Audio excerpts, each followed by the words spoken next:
Okay. Shalom Aleichem, everybody. My name is Sholom, Rubashkin. I don't know if you heard of. I had a very interesting, a very amazing life in the story of a Nisayon, and how HaKadosh Baruch Hu did a nest with me, and how I lived with Emunah BITACHON, Aleph Bet Gimel. Emunah BITACHON Mevid HaGeulah.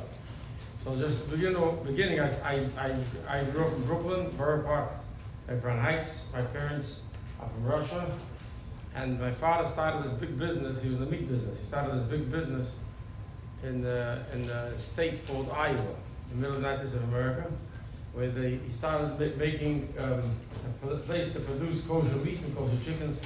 I came in 1990 to help him, and over the next 18 years, Baruch Hashem, we built a very, very big business. We're building a business in Emunah also, obviously, with the BITACHON. And we saw tremendous siyata d'shmaya, and the business became a very big business. And then one day, what happened was, nobody expected it. The government made a raid. Those days, they raided places, and there's like when I first came, there was like 70 workers. Over the years, like 1,000 workers there, and we produced meat and chicken. And there was a raid, and they found a lot of people that didn't have. Today they call them, what they call them today, dreamers. But those days they called them illegal immigrants, and they took them away. And then and a few months later I got arrested and I got thrown to jail. Over the whole family business, they destroyed everything. Didn't let us build it back up, and I wound up in jail. And they had a trial. I had a federal trial. 4 weeks, and I had a state trial. The state government of Iowa gave me charges of 9,311 charges. I'm happy with the book. I'm happy to hold the book, Guinness Book of World Records of the most prison ever charges. The second one I won. The first one I didn't win, and I wound myself up in jail in the federal side for the sentence of 27 years. 27 years is a long time. I was 50 years old then.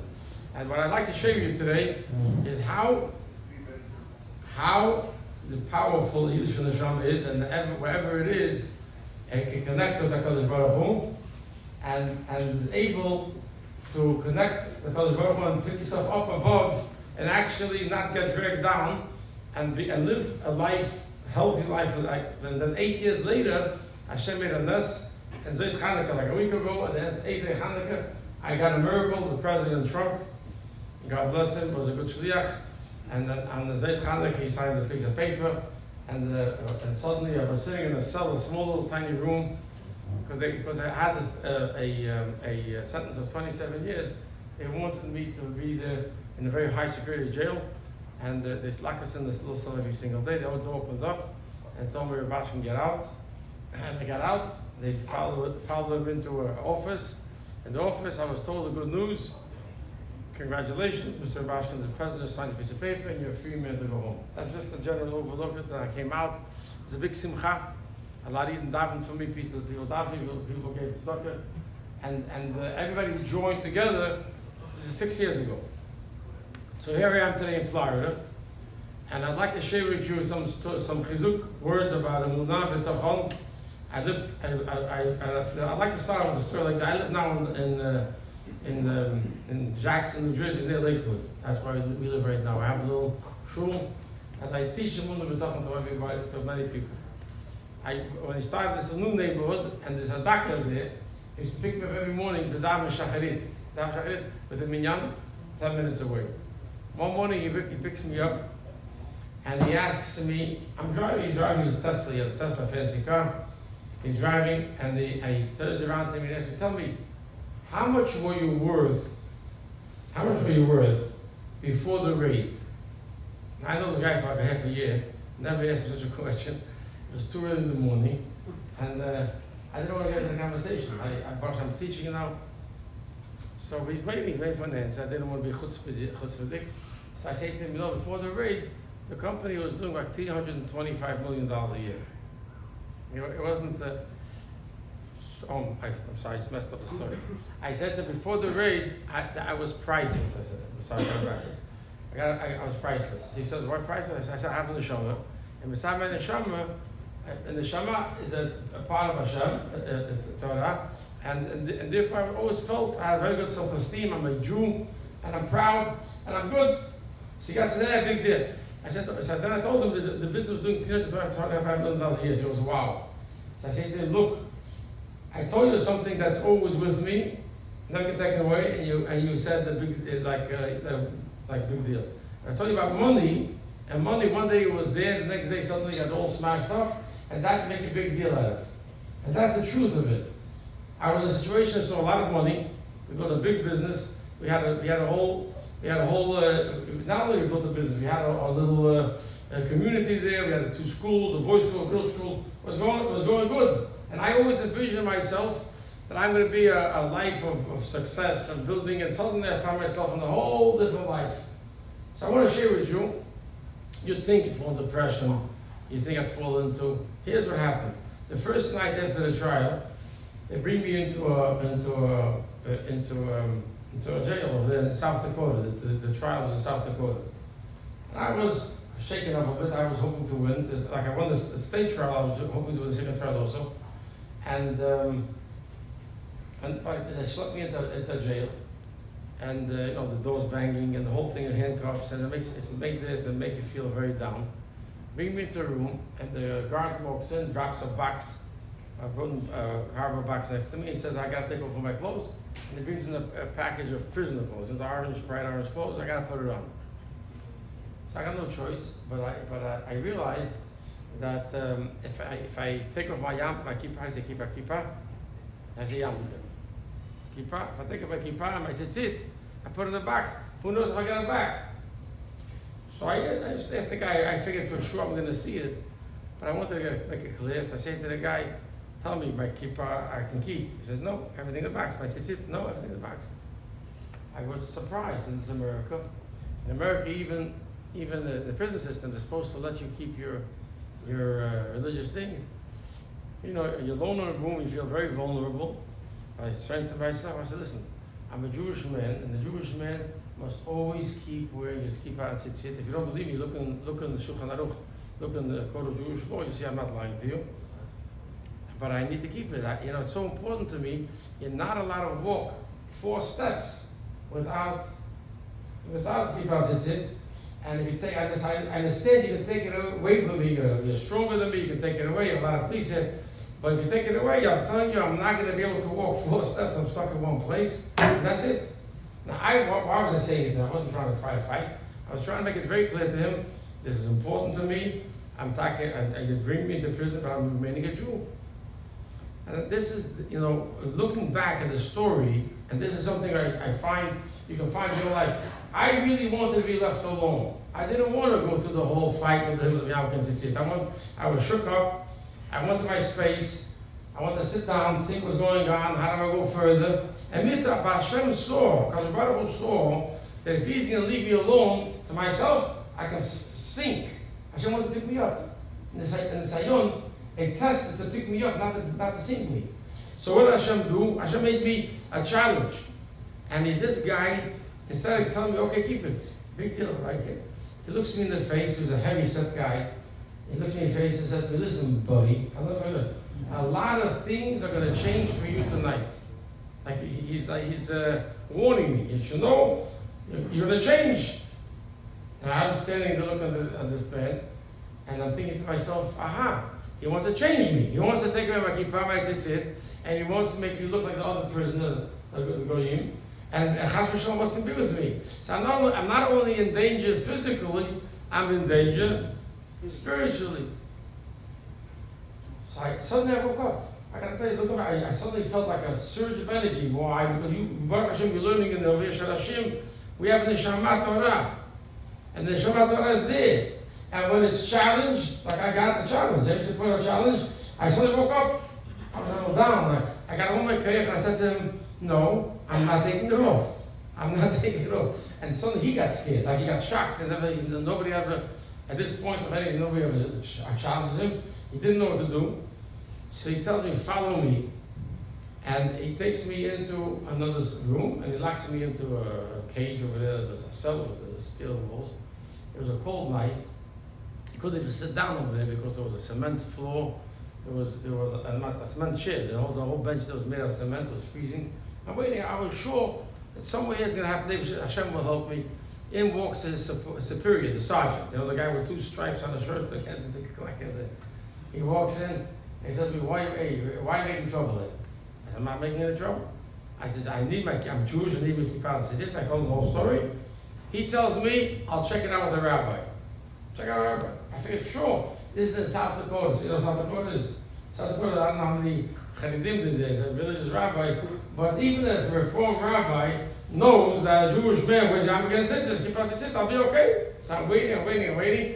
And he comes in with a piece of paper, and I want to try. I learned 3 lessons that night. Hashem really, every nisayon, every test that I had, every challenge I had, looking back, was the best thing that happened to me, because I learned along the way. The first lesson I got was, I'm in a place that's trying to change me. I'm not going to change. I was in prison for 8.5 years. I got to tell you guys, 8.5 years. You guys, I wasn't able to come at night to Sharashim to get a breather. Can't go to a shul. Can't talk to a rabbi. The rabbis come to visit. Between non-Jewish people, day in, day out. I always walk with the kippah tzitzit. I always walked around. I davened in front of them.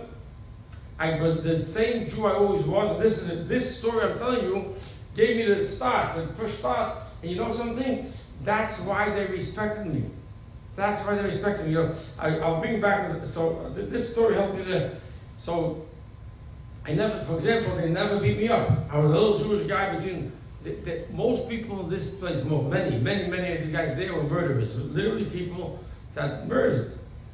Either they were mafia. I met mafia guys that killed people like for hitmen or whatever. People killed people for money. Bike gangs. They weren't nice guys. And there is a little vulnerable Jewish man there walking with the city with Yam Kayot and the kippah. How are you? One guy tells me, I'm so glad to meet a person like you. It was like very interesting. Why? I was able to be myself, and I walked out normal. That's the point I'm trying to tell you. The koach we have within. Everyone here is having a challenge in life. But we have to realize that Emunah means Hashem creates me, and wherever I am is for a purpose. If I'm going through a difficult part of my life, it's not to break me. Hashem is not putting me here to break me.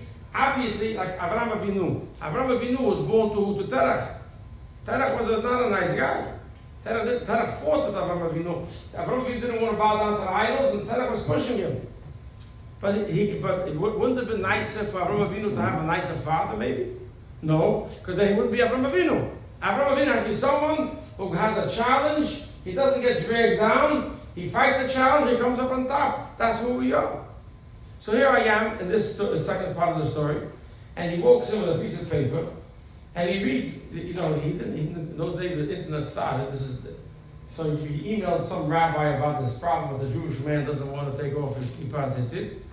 And the rabbi, instead of being on my side, he starts reading me a piece of paper. He tells me, listen, the rabbi is telling me, you're in prison, as if I didn't know. Shalom Aleichem. But the tone was wrong. I thought they'll say, I'm sorry to hear, I'll be to help you. You're in prison, the guards are your boss. And this guy's reading it, the sergeant's reading it. The guards are your boss, and if they tell you to take off your kippah and tzitzit, you have to listen to them. You got to take it off. And then he quotes me a Gemara, the wise guy. He tells me, what it says in Gemara, Dina de Machota Dina. Boom. Imagine the Chashmonaim in Chanukah would say, Yevanim come in, Dina. I know the Gemara Baruch Hashem. I was stunned. I was shocked. You have to understand. I'm standing behind bars there. I'm talking to the guy on the other side of the bars. I always like to laugh and make everything a little lighter. You can't get too serious about life. And I'm thinking to myself, who's really behind bars, me or him? Because I'm talking to him. To me, he's behind bars. I'm not. I just try to keep my mood up. And I say to him, what? You know what Dina Dina means? He says, no. I'm just reading the paper. The rabbi saying, he means it again. Dina, in English. Dina. I said, I'm a rabbi, and I'll tell you what it means. I got this whole speech. I gave a speech for a long time, 5-8 minutes. I tell him this. A Jewish man has a body and a neshama. Body and a soul. The body it could be in Galut, in a prison, and I'll have to listen to you. If you tell me to stand, to sit, do this, I'll listen to you. But there's certain things that are connected to the neshama. For example, wearing kippah, wearing tzitzit, eating kosher, putting up 1,000 those things doesn't mean din of Din of only refers to things like how fast you go on the highway, where you can build a house, where you can build a building. Those physical things, how you live between people. But if a guy comes and tells you can't keep Shabbat, you have to listen to it. I explained this to this guy. And the guy obviously didn't know what I'm talking about, because, but I can tell you something. I charged up, and I realized this. I realized I could be in a place, I could be in prison, but if I live with my neshama, I'm not in prison. I'm in a place. I always said I'm in a place called prison. I reminded myself I'm not in prison. Depends if I see myself as a physical being, a piece of meat, then I'm locked in. But if I am in the neshama, I have a connection with HaKadosh Baruch Hu through Torah mitzvot. Yeah. If I wear my tzitzit and yarmulke, Torah mitzvot, I'm not in prison. So I always said I'm in a place called prison. I was always very careful how I said things. So I want to remind myself. People would ask me in the prison, we were talking to Rubashkin, when did you come to prison? I thought I never came to prison. I never came. You're here. I said, no, I didn't come. They brought me here. Yeah. Every day I have to remember, I don't want to be here. I want to go home. Why am I here? Because they brought me. One day Hashem will free me. In any case, the guy got nervous. I said, listen, go back to the rabbi and tell him I'm right, and you'll see he'll change his mind. And the miracle is, he went in jail. Is a very unusual for somebody to give you an order, do something, and then he can change his mind. The miracle is he turns around and leaves. Again, he leaves for 10-15 minutes, and he comes back and he tells me, okay, the rabbi said you can keep one of them, or you keep out, or you tzitzit. It's like, can you imagine? So what? So what do I do now? Which one do you keep? Keep out, tzitzit. What would you do? What would you do? This happened at night. It seems like everything is going well for you, so I would say just continue to ask for the kippah. Okay, there you go. I gotta tell you something. I was on the road. By now, I was all charged up. Understand? I was all charged up. I'm finally finding the Shema. I said, listen, before he said nothing. Now he said one, he's more than the big sat, right? There's a shashad over there. And you see, he's not telling you the truth. I'm telling you, I need both. And he tells me, Mr. Rubashkin, I'm warning you. If you're going to listen to me, I'm going to let you go out to the other, and if not, I'm throwing you into solitary confinement. They put you in a room, and they don't let you out until you listen to them. So I told him, listen, officer, I don't want to go into solitary confinement, but I can tell you, I need both. I need my kippah and tzitzit. Let me explain where I'm coming from. The word mitzvah, you hear a lot of times the word mitzvah, right? The word mitzvah is usually translated as meaning commandment, right? Mitzvah, how's a mitzvah? Commandment. Hashem commands us to do this, and when we do it, Hashem pays us. But it's more than that. In Zohar it says, mitzvah comes from the meaning tzavta, connection. Connection. I know this in yeshiva. Connection. I heard this as an older man already. As a boy, I realized much deeper. The mitzvah is not only what Hashem commands me to do. Hashem gives me an ability to connect tzavta. Hashem gives me the ability to connect with Him when I do a mitzvah. I really desperately wanted to connect with God. I got to tell you, some prison is a dark place. I was looking for life. I wanted to hold on to Hashem. So I didn't want to go. I didn't want to go. I keep on saying, I was fighting for it. The guy said, most me, if not, he's throwing me to the truck. I said, I'm not going, I'm not taking it off. That's it. I got that little bit. I was like, he left. I'm thinking to myself, what you going to do? I'm not taking it off. He comes back with 5 big guys. I said, this is really funny, actually. And it's something like a room, smaller room, and 5 big guys pull in, and they're all wearing riot gear. They wanted to scare me, so they're wearing a helmet with a glass cover and a bat. Each one has a shield. And again, they're walking like this, body armor. I started laughing. I said, guys, 5 against 1. I have my hands in the. We're not fighting over here. Calm down. We're not fighting. All I need is like you pass it. Anyways, they open the door and they tell me, take it off. I said, I'm not taking it off. I don't know I got the car to do this. I just didn't take it off. I couldn't take it off. So They had handcuffed my hands already, so they very easily took it off. And I'm sitting over there, and they say to me, stand up and go. I said, I can't. I told you, without my kippah tzitzit, I am not moving. So the sergeant disappears, he leaves. The sergeant disappears. I'm wondering what's happening. And he leaves, and he comes back with a wheelchair. The wheelchair. They pick me up, they put me in the wheelchair, and I got a free ride all the way to the solitary confinement place. On the way, they want to be mevazem, you know what I'm saying? They want to really embarrass me. They want to say, first, I got to tell you something. What's the first thing they do to a guy when they bring him into prison? What's the first thing they do to a guy? They want to make a person feel like a prisoner. What's the first thing they do in America? America's a nice country. They're not going to torture you, beat you up. What's the first thing they do? But they want to make you feel like a prisoner. How do they do it? They change the clothes. They change the clothes. The reason why they make you wear this funny, I'll tell you, I can see you above myself. They want to, when you're standing there with your orange pajamas, for example, right, or your green pajamas, you feel everybody around you is wearing green pajamas, the officer wearing a nice suit or whatever. So you're the prisoner, they're the free person. It drags you down. And the positive side, Shabbat, I try to see everything in a positive way. Shabbat. It says in Shulchan Aruch we have to wear b'dei Shabbat, which is a white shirt for Shabbat, something special. That's how you feel Shabbat. When we keep out tzitzit, you feel you're Jewish. That's what you're wearing. That's a uniform. When they throw you into the shul, it's called a solitary confinement. It's called shul, special housing unit. They throw you into a special unit over there as a solitary confinement, and they want to really make you feel bad. They put you on. I mean, at least me. They gave me turtle clothes. Turtle clothes means they make you take off all your clothes. And they give you like a garbage can to put on because you're acting like a crazy man. You don't want to walk. We're afraid for your own safety. You want to kill yourself. So they give you a piece of something that you can't.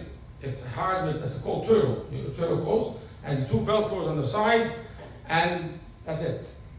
And you feel like a real idiot, you know. So they throw me into this shul and lock the door. This room was really like a dungeon. I'm stuck there. The only way out, they tell me, is if I agree not to walk without my African citizens. I don't want to do that. I had a very, very hard night. This was the hardest night, the whole night, and I was first of all, who wants to lose a fight? But more than that, it's felt as if Chas v'Shalom, Hashem was not with me. Like it looked like Hashem didn't care about me. How come I'm flying? How come I'm not succeeding? No. And but I realized I want to share with you a small story of how your experiences in life teach you things you can really use. I told you before, my father opened up this plant in a very rural country in Iowa. Over there, they have a lot of. One time it was Erev Kippur, and I had to get home. The first 2 years I lived in Minnesota until I moved down to Iowa. I had to get home. It was a 3-hour drive, and I didn't have the time. So one of the workers told me there's a guy next door, a farmer. He had a small plane, and he agreed to fly you. So I go to the guy's house, and the guy picks up his garage door, pulls out his little plane, a single-engine plane. He tells me to sit down. I sit down on the front. I'm the co-pilot. He's a pilot. And on his front lawn, he takes off on his grass. Boom, boom, boom, boom, boom. I'm flying. Now, here I am sitting with a pilot, watching him how he uses a plane. Turning the knobs, talking into his walkie-talkie. And I thought to myself, I like to learn things. And I asked him, I figured I can learn something really, really important here today. So I started asking him, why does he do this? Like, how does he know how to fly from here to there? How does he know how to go? There's no signs upstairs in the sky. So one of the dials on his dashboard, listen to this, one of his dials on his dashboard was a bubble. It looked like a bubble. Inside this bubble was a small little plane. And I noticed that the plane that we're sitting in, as we're going higher, this little plane in the bubble points up. And as it goes lower, it points down. So I say to the guy, Keith, tell me, what's this? He tells me, oh, this is a very important dial because this can save your life. So I wonder, what is it? So I ask him, what does it tell you? He tells me, I told him to tell me something really sophisticated about flying planes. He tells me this dial tells me if I'm flying up or if I'm flying down. I started laughing. I say, he got assaulted. I said, why are you laughing? I said, look, you look at the window. There's a window in front of you. See, I look at the dial. There's a little baby with a up, down. Look at the window. There's up, there's down. So he tells me like this. It's a lesson for life. Does everybody remember there was a basketball player got killed in California 3 years ago? Yeah, everybody knows his name. That's not it. Kobe Bryant, right? Remember the guy? Huh? Sholom.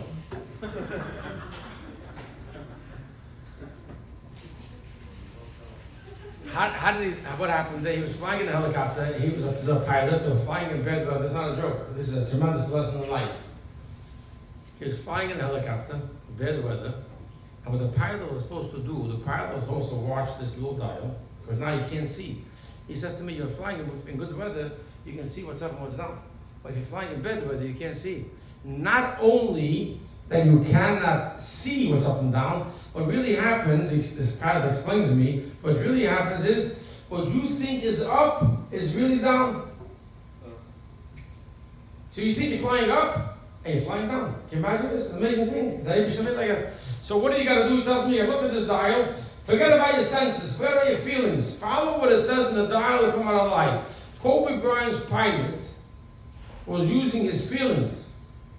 He was feeling his way around the problem. He was flying a helicopter, and must have done a long time. I know what's up. And what it was really doing was coming down, and there was a mountain there. The pilot tells me, even in a plane, you're flying down, right? You come out of the cloud, and you're coming down too fast, and you can't pick up and get lift. You're going to go smashing into the ground. Or if there's a mountain there, you can hit the mountain. So he tells me, what do you got to do in such a situation? Like, as if I want to be a pilot. He tells me, you got to look at this dial, follow it, ignore your feelings, follow this, and you'll fly out to safety. Here I am. So I'm not a pilot. I learned the lesson that Baal Shem Tov says that whatever we see and we hear is by divine providence. By Hashem wants us to see it. Hashem is teaching us something. I learned a tremendous lesson that day. What's the lesson? We have the Torah. The Torah is our gauge. If we want to know if we're flying up or flying down, look in the Torah. The Torah will tell you if you're flying up or down. Sometimes your feelings will say, no, I got to do this. I got to do this way. But if you rely on your feelings, sometimes the feelings are wrong, and you're actually going down when you think you're going up. So here I was in this dungeon, real dungeon. I mean, who would believe, even as I'm telling this to you now, who would believe I was 50 years old then? 50 years, I never imagined. I'm still in a dungeon. There's a little window on top, a light shining in. They had a cement block over there with 4 bolts. 2 in the back, Sodom, two in the front, 2 in the back. They tie your hands and feet down. They didn't do it to me. That's what's there. I'm watching this. Wow. There was a cement thing there with 2 bolts sticking out. They're like in a construction zone. They're sticking out like that. That's they put me. And the only way out of there is to leave go of my tzata, my mitzvah of Yamuk and Tzitzis. And I said to myself like this, listen. It looks like the Yitzhar wants to make me think that Hashem is abandoning me, but it's an esayon. It's not Chas v'Sholom. I have to fight, I have to show Hashem that I am going to be with Him no matter what.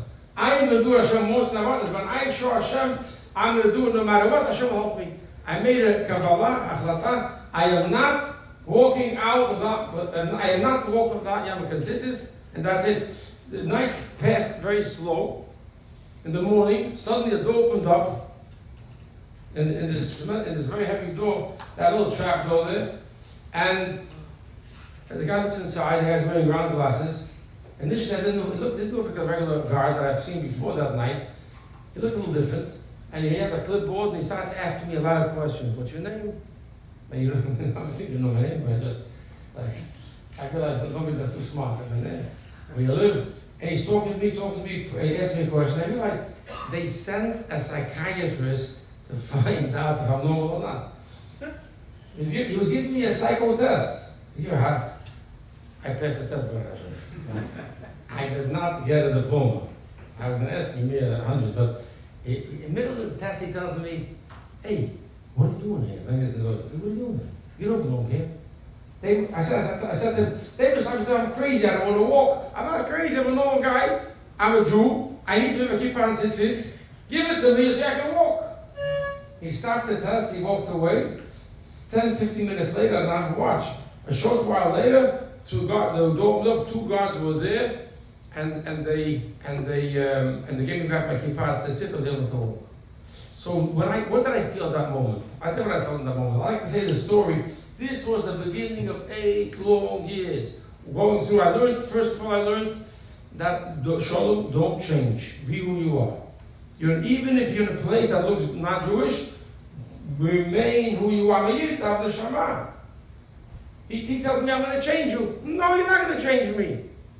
And how do you stay connected with Hashem? With your neshama, if you live with your neshama, then you don't feel the pain of the place. You can pick yourself up. A person is not where he is physically, a person is there where he is neshama spiritually, where he wants to be. So as long as I live with my neshama, if I do mitzvot, then I connect HaKadosh Baruch Hu and I don't feel the pain. And that's exactly what happened. I went to 8 years, I never took any of the drugs. They give you drugs like to calm you down. Never took any drugs, never had to do anything. I just lived like a Jew. I realized exactly what I was saying. I was going through a test. And Nisayon. Nisayon means ness. Pick you up. And Munah means like this. I remember I got on the phone with a lawyer. And the lawyer says to me, you had a very bad judge. Maybe the judge doesn't like Jews. If you had a different judge, maybe you would have had a different situation. And the prosecutors, they were terrible. I said to myself, I hung up the phone. I thought to myself, what do you mean? I could have, if something happened, what's the difference between emunah and bitachon? Emunah means, if something happened to me already, I know who makes things happen. Only HaKadosh Baruch Hu. Right? HaKadosh Baruch Hu is tov, the best thing, the only what's good. So everything's happened to me comes from good. It could look tough, it could look hard. So I gotta see the inside. It's coming from a place of good. So it looks on the outside like it's tough. But if I'm gonna focus on the good, I will reveal the good. So I accept what Hashem gives me as my test. I continue following the Torah, which way is up, and then suddenly I can get the good that I'm looking for, what I'm really looking for, and I see revealed good. Now I want to say this is exactly what happened to me. Even though I was in a very rough place, I had a big business. It wasn't mine, it was my father's, but we were in a big business. And like the guy said to him, how much were you worth before? How much? I'm priceless. I'm the neshama, I'm a Jew. They couldn't take that away from me. And that's why I was able to live. I was able to live in this horrible place, happy. I didn't walk around with some sugar and a smile, I'll tell you that much. But meaning, there was the inner happiness that what I'm doing is making Hashem happy. There was a guy over there, there was a guy over there with white hair. I'm an older man. I didn't know at the time, this guy was a hitman. He killed people. He took money and he murdered somebody. More than one guy. I think it was 26 people, underground because of him. So he was very poor, he had no money. So he used to come to me and ask me for some night, for cookies, for some stamps. He had to mail an envelope. And then I found out, he said, Rabbi, pray for me. I pray for you. Then I find out the guy's a killer. Hired killer. So, but I didn't, everybody had their own story. Sure. Why am I telling you this story? One day, this months go by, and one day I was sitting upstairs in the computer room. They had a computer room over there, and I was typing an email for my family. I said, type it to Torah. It was a hot day. It was like in the summer. And there's no air conditioning in the place called prison. It was very, very, very hot. And there was water, humid, water coming off the walls. I'm not exaggerating at all. So I wanted to get some, the only way to cool yourself off was getting a cold drink. So I ran downstairs to get this ice machine there. They made ice, like all the time. But there's 100 people in this building, one ice machine. So the ice machine emptied out, and there's a line of these prisoners waiting to get ice. And I realized if I wait online, it's making ice slowly, everybody's taking a cup, moving on. The computer room was about to close down. It was like 3:15, 3:30 it closes. I went to finish my email. What do? I see at the end of the line, this white-haired guy is standing there talking to other people. Now, I didn't really understand yet what the test prison it really is. I was foolish, right? I didn't get into it. He's talking to the other guys. I walked over to him. I thought I was in yeshiva. I asked him, whatever your name is. I don't like saying names. Tell me, you're waiting for ice? He said, yeah. I'm finishing an email upstairs. Do me a favor. Here, take my cup. He gave me ice. I got yeshiva, you do that, right? He gives me this look. He gives me this murderous look. I mean, I just saw his face, like his eye tells me no. Like I don't know, as if I insulted him. Like, what did I just say was so bad? But so I was about to give him a hard time. What are you talking about? You come to me every single day, you ask me for things that cost money. I give it to you. One time I ask you for something, it don't cost money, you do what you can do for me. What's wrong with you? Like I'm trying to teach him BITACHON, you know, like Then I realized, I say to myself, so much of this is prison. You don't know how these things work over there, just back off. So I backed off. I backed off very quickly. I said, I'm sorry, I didn't say nothing. I backed off, and I went upstairs, I started it out to finish my email. That night he comes over to me. He walks behind me. Rubashkin, I got to talk to you. Turn around, there he's standing, and his fist stuck clenched, and he's ready for a fight. So I was surprised. What happened there? He said, you know, you disrespected me today. I said, disrespected? I couldn't imagine, when did I disrespect this guy? I don't disrespect anybody to begin with. When did I disrespect him? I'm trying to remember. He said, yeah. I was waiting at the end of the line with my men. I just realized he was not only a killer, he was a gang leader. The guys I saw him talking to was his men. I'm standing there talking to my men, and you come over to me, and you ask me to get your ice. What am I, your messenger boy? He tells me. And suddenly I realized what happened there. I didn't mean to disrespect the guy, but to him, I walked right into it. And he's ready for a fight. So again, I didn't know what to handle it. I realized the best thing here is just apologize. I apologize, I'm sorry. I said, I'm sorry. I think I'm sorry. I didn't know you're such an animal, but I said, I'm sorry. I didn't know how things work over here. I promise you, I'll never ask you for ice again. You have to understand, I'm staying with you. It's like in a den of, like the Neil would give a race. I don't know how to describe this. And he's standing, he's watching me, and I wondered whether maybe he's going to give me a punch or something. Yeah. And suddenly he pushes up and he says to me, that was like this. Rubashkin, I watch you, doesn't it? I watch you. I see what you're doing. You're sitting over there praying. This is like the spot they used to pray down over there. And you run around with your books up and down the stairs. I said, run up to the computer room. And you're always into your books. He tells me, you're not even here. You're somewhere else. And he said, forget about it. He walks away.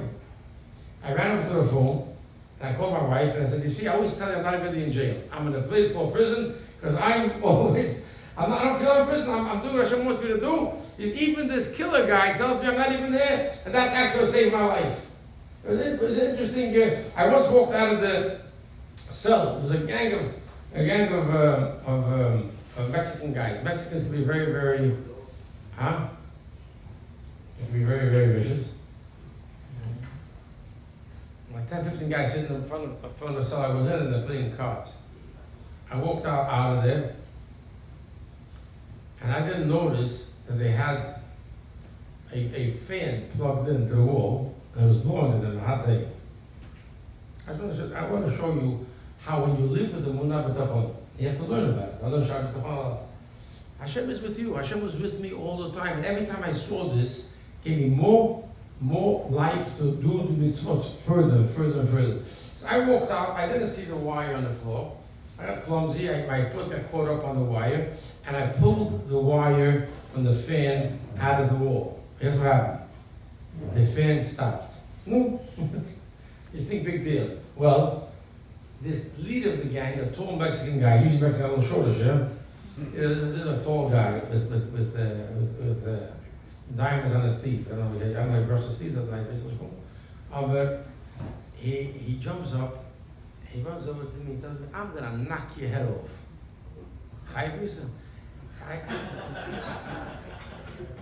What did I just now do to be here with me? I get killed. It's like I was stunned. You know, this situation, I was looking at like an out-of-world experience. So what did I just now do? He said, you disrespected us. I said, what happened? You pulled the plug out of the wall. I said, I'm sorry, I was walking by you. I was trying to say, you take some responsibility. You put the wire across. I mean, a little logic, yeah? You put the wire across so that people walk. I walked by. My mistake, I tripped. Nothing happened. I wasn't disrespecting. I was just walking by. Hey, let me put it back for you. I bent down. I put it back in. Good? He says, no, I'm going to knock your head off. No, I didn't get my head knocked off. So I moved out of the way. And I ran over. I thought what I do now is a whole room full of these guys. And I thought maybe there's something in the rules in prison where you're on the phone, they're like, or something, I don't know.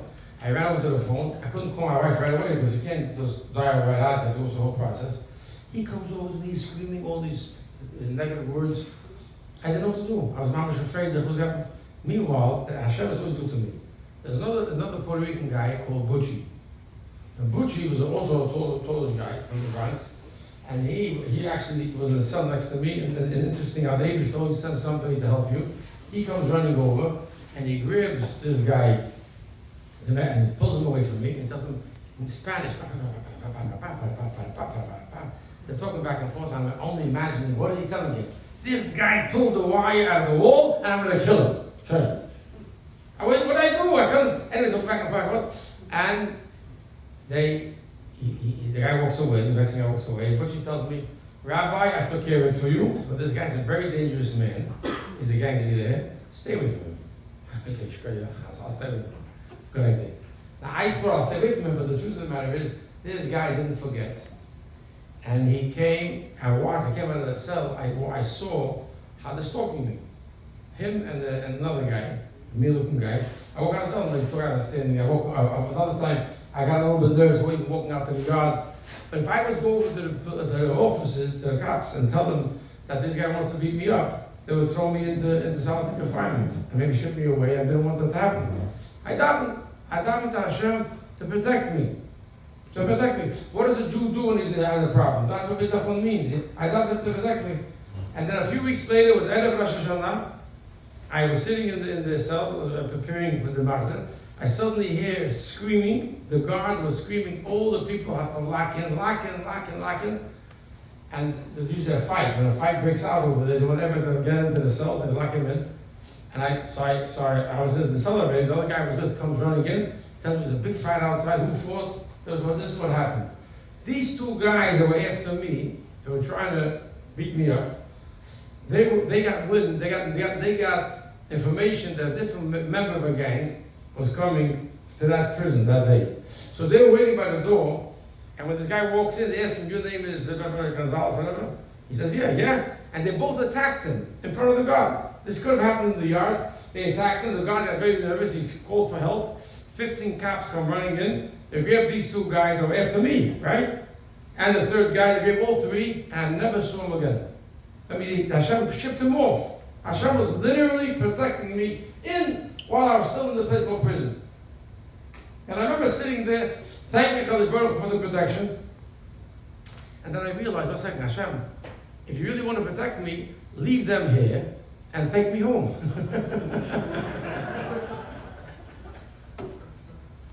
Here's the point, guys. We don't tell Hashem what to do. We do ask Hashem to protect us. We do tell Hashem, but Hashem is saying, I'm with you, I'm protecting you.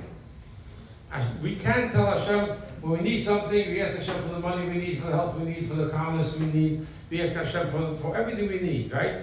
But the way Hashem does it, we accept that's a munah. So I thought to myself, that's a silly thing to say. You have to just focus on Hashem. If I, in the other way around, since I see Hashem is with me, Hashem is protecting me, I can really have the bitachon. Hashem will ultimately save me and take me out of prison. And that's exactly what happened. Exactly what happened was that so many years later, I was sitting in the cell, the day before I was freed, I got a letter from the court. And they told me, your case is closed.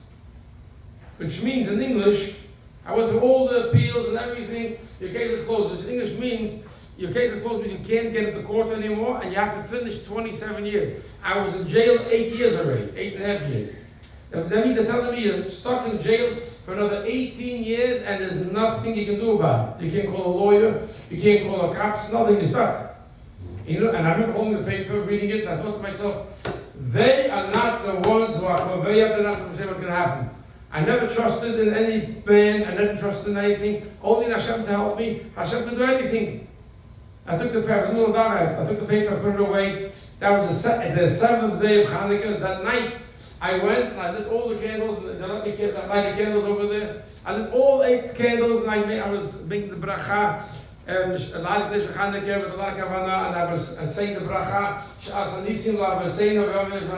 Hashem, forgive me a miracle. I sang Haneres Halolu. I really davened to Hashem to give me the nest. I fell asleep that night. I used to get up every morning, and I used to say the whole Tehillim. Because when a Jew has a problem, he says Tehillim. I said the Tehillim, and I remember the Yitzharak telling me, why are you getting up? Why are you saying Tehillim? I said, I'm saying Tehillim, I want Hashem to free me. But you got a paper yesterday, it said it's stuck. No, Hashem can do anything. I got to say Tehillim. I davened that day, 6 minutes before Shkia. I made a little, I ate matzah and tuna fish. I made a little meal over there. They locked everybody into the room. 6 minutes before Shkia, the door swung open, and the guard tells me, get out. Like that. I said, where you're taking me? And he says, I'm going, you're changing location, you wouldn't tell me what's going on. Right? And he sends me to a different guard, they take me, and they bring me to the office. I tell you what happened. And before, that was Beis Aleph, where I got the letter, I kept my strong emunah strong. Beis, I had BITACHON Hashem. I continued davening, I continued doing what Hashem wanted me to do. You know what it says in Shana BITACHON? One of the elements of BITACHON means when a person trusts in Hashem, he tries hard to do what Hashem wants him to do. You know why? Because the same way you want Hashem to listen to you and do what you're asking him, the same way you should do what Hashem wants you to do. So it's midah like a midah. I tried very hard, always to do what Hashem wanted me to do. Sometimes I did, sometimes I made a mistake. I did tshuva. But I tried hard. And then it came to the base, I got told to get out of the cell, and by Gimel Tavis, I was told the beautiful news. They brought me to the office. They told me that President Trump, I got to make him a chayim. Trump should have a victory. Amen. You should get back on the soul from him, and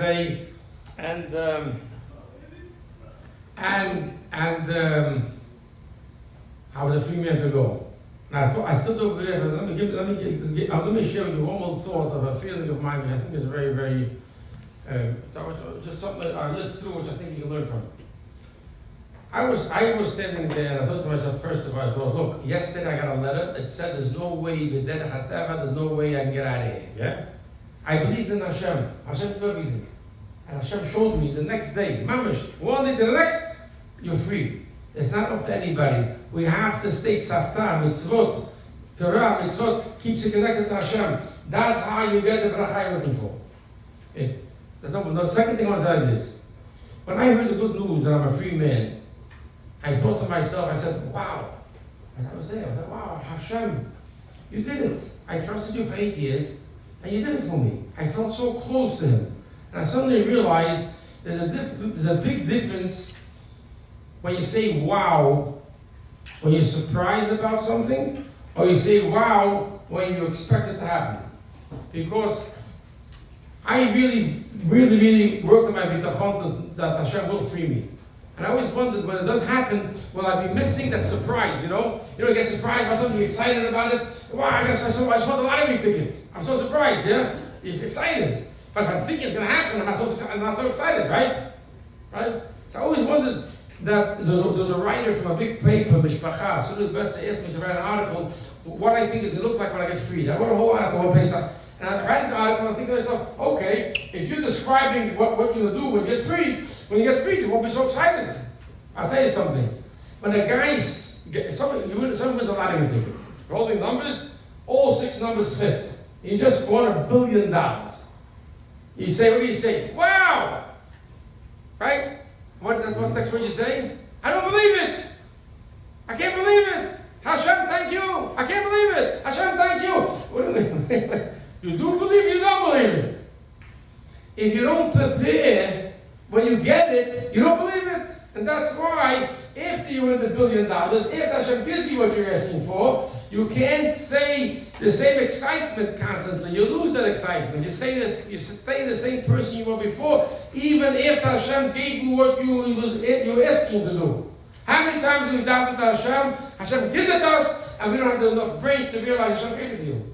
Why don't you change it? Hashem is with you. Right?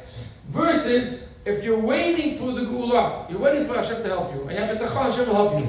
When you get it, my wow was different. I said, wow, Hashem, you did it. I trusted you, I trusted you did it. You know what happened? I'm today as excited today to talk to you about Hashem's miracles as I was the first year when I got up. Why? Because that feeling of closeness to Hashem remains. Because I believed it. When I got it, I didn't say, well, I don't believe it. I do believe it. Because Hashem says in His Holy Torah, Hashem tells us, when you have a tzara, when you have a problem in your life, and you just don't like certain things in your life, Hashem wants you to trust Him to help you. Daven, learn, get closer to Him. And you'll see the Yeshua coming. You know, I always look through, every day I saw Yeshua, I walked out of a cell. And they didn't beat me up during the day. It's a miracle. I'll finish with this story. I was sitting in the computer room. I'm typing I'm typing a Torah. Two guys sit down next to me. One guy's name was Ice. You know Ice? His nickname was Ice. You know, he must have been a very warm-hearted person, Ice. And he had hands the size, each like two of my hands, one of his, he was really stocky young in the Bronx. And his sidekick was a Spanish guy called Flaco. You know what Flaco means? Skinny, yeah? So Ice and Flaco walk in, and they sit down next to me, and they open an email, and they start a conversation like a truck driver, like a prisoner, like a sewer just opened up. They're using words and a discussion that I just didn't feel, I just think, am I sitting typing it up there? And I start talking all these things that I should be listening to. So what do I do? If I tell them that I have to be quiet, they'll beat me up, yeah? So I figure I'll hint it to them. I put my fingers in my ears. And I'm waiting. I thought they'll realize this is a computer room, a quiet zone. Like a quiet zone. You know, talk with these are tough guys. And of course they were keeping talking guys. And I can't type the whole way there. So I decided, you know what? I put my foot on the floor, ready to run.